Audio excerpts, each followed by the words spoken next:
lunch in the bakery. And before you finish eating breakfast in the morning, you depend on more than half of the world. This is the way our universe is structured. This is the interrelated quality. We are multi-piece unaware until we recognize this basic fact of the interrelated structure of all reality. Thank you.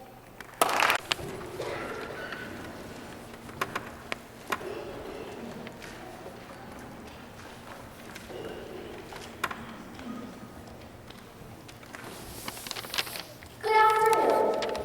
My name is Carla Rubio.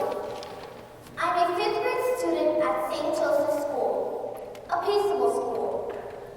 This afternoon, I'll be reciting an excerpt of Dr. Martin Luther King's A Christmas Sermon on Peace. It really boils down to this.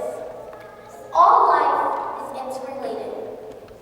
We are all caught in an inescapable network of mutuality, tied to a single garment of destiny.